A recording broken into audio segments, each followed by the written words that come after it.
Hari itu aku bangun sangat pagi sekali, yaitu pukul 5 dan jam 6-nya aku sudah berangkat kerja ke sekolah. Habis mau gimana lagi, karena jarak rumahku sangatlah jauh dari sekolah tempatku bekerja. Oh ya, perkenalkan, namaku Paiman, umurku 40 tahun. Aku sebagai tukang kebun di sekolah swasta di kotaku. Sebelum para siswa pulang ke rumah masing-masing, aturan wajibnya siswa harus mengikuti pelajaran tambahan hingga sore hari. Karena termasuk sekolah baru, maka guru-guru yang mengajar di sini umurnya masih muda. Mereka rata-rata umurnya di bawah 40 tahun. Sedangkan aku sendiri termasuk pekerja lama karena sudah bekerja sejak pertama kali sekolah ini dibangun. Jam 6 pagi aku sudah membersihkan lingkungan sekolah, termasuk ruang para guru. Dan di situ baru nampak beberapa pengajar yang sudah datang. Di antara mereka ada yang amat menarik perhatianku dari semenjak dia pertama kali bergabung bersama para pengajar di sekolah ini. Namanya Ibu Dian. Dia adalah guru fisika. Selain mengajar fisika, dia juga menjadi pengurus UKS. Maklum, sekolah kami masih baru 2 tahun berdiri. Bagiku, dia termasuk kategori perempuan yang manis dan baik. Umurnya 9 tahun lebih muda dariku. Perempuan itu selalu berpenampilan rapi dan secarik kain jilbab menghiasi wajahnya. Dia baru mulai mengajar sekitar 8 bulan yang lalu. Pagi itu Budian datang memakai baju lengan panjang berwarna merah muda dipadu dengan rok panjang sewarna pula. Sedangkan jilbab yang dikenakannya berwarna abu-abu bermotif bunga. Amat serasi sekali. Sejujurnya sangat membuat aku begitu tertarik kepadanya. Selain wajahnya yang menggemaskan, juga karena bodinya yang aduhai. Pakaian yang dikenakannya selalu terlihat agak ketat. Semua itu karena entah disengaja atau tidak olehnya. Dan walaupun jilbab yang dikenakannya panjang sampai lengan, namun bodinya selalu terlihat aduhai dari balik baju dan jilbabnya. Belum lagi kalau memperhatikan saat dia berjalan, bemper belakangnya selalu bergoyang naik turun, membuat pikiranku melayang-layang.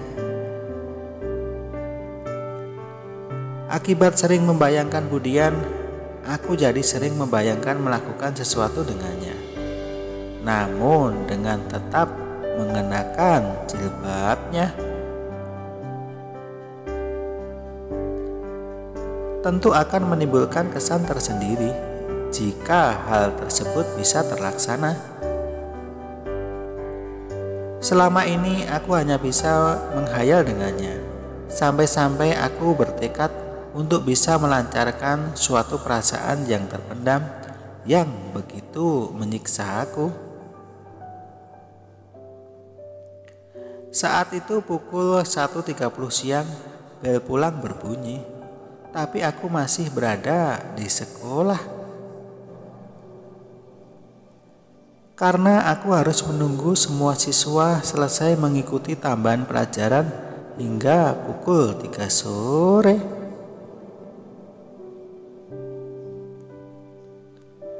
Singkat cerita, akhirnya jam tambahan pun selesai. Semua murid sudah pulang. sedangkan aku masih ada di sekolah untuk membereskan perlengkapan sekolah. Dan aku pun berjalan menuju ruang guru untuk beres-beres lalu pulang.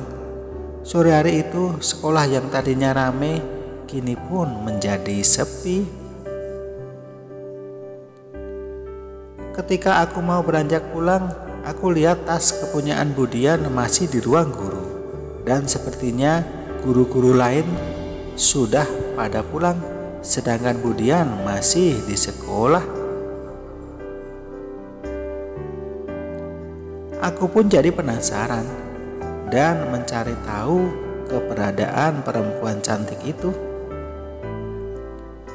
Tapi sebelumnya aku ingin cuci muka dulu untuk melepas kepenatan karena habis bekerja seharian. Segera aku menuju kamar mandi dekat ruang guru. Di sana hanya ada 2 kamar mandi, satu untuk pria dan satunya untuk wanita. Namun dindingnya tidak terbatasi dengan sempurna. Ada celah sedikit kurang lebih 20 cm dari atas plafon kamar mandi itu. Perlahan kubuka pintu kamar mandi khusus guru pria. Belum lagi kututup pintunya, aku mendengar suara aneh dan pelan dari kamar mandi sebelah. Terkesima dengan suara yang aku dengar, segera aku berjingkat menaiki bak mandi untuk memastikan ada apa di kamar mandi sebelah. Setelah bisa melihat, aku terkejut bukan kepalang karena ternyata di sana kulihat Budian. Guru berjilbab yang mempunyai wajah manis dan menggemaskan itu sedang melakukan olahraga. Saat itu dia memandangi gambar ponselnya sambil terlihat terlalu bersemangat, sampai-sampai seperti layaknya seorang atlet. Melihat hal itu, tak lupa ku ambil ponselku untuk mengabadikan momen itu. Sambil batinku berkata, lumayan, ini bisa untuk bahan. Berselang kira-kira 15 menit, Budian kemudian lalu keluar dari ruangannya. Namun aku masih tetap bertahan di sana. Aku putar berulang-ulang rekaman atas kejadian itu. Dan tak lama kemudian aku pun juga keluar dari kamar mandi menuju ruang guru. Sesampainya di ruang guru, kulihat Budian masih duduk termenung. Lalu aku menghampirinya dan mengelus kepalanya yang berjilbab abu-abu dengan motif bunga-bunga itu.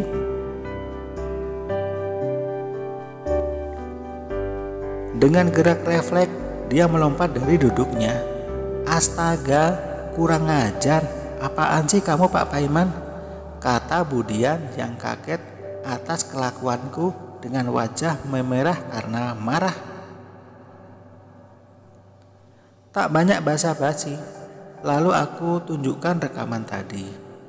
Kulihat dia sangat kaget sekali.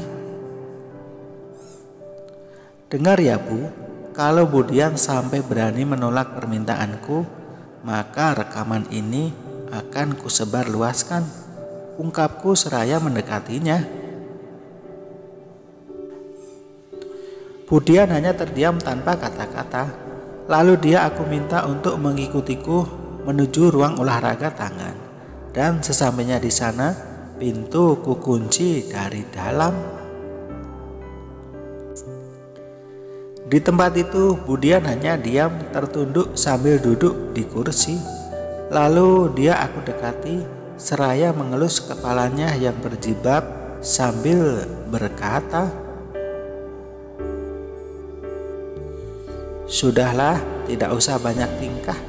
Yang penting turuti saja kemauanku, semua pasti beres, ujarku pada bu guru itu.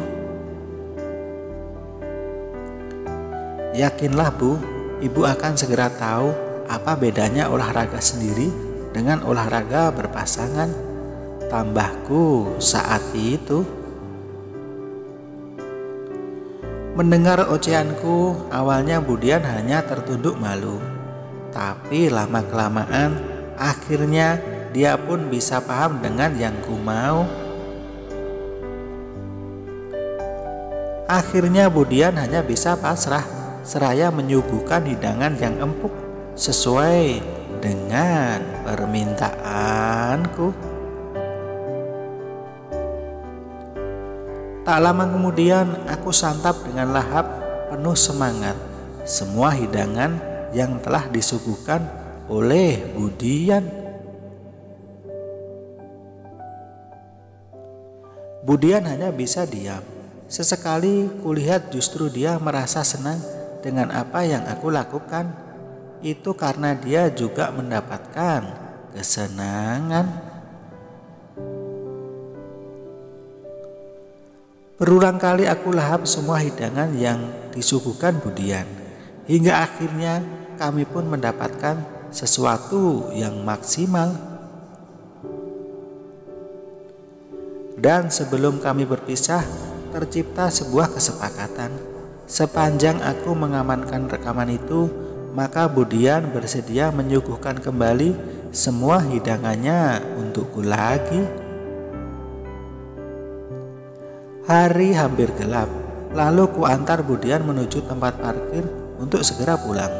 Aku pun juga bergegas untuk pulang dengan senyuman yang penuh kebanggaan.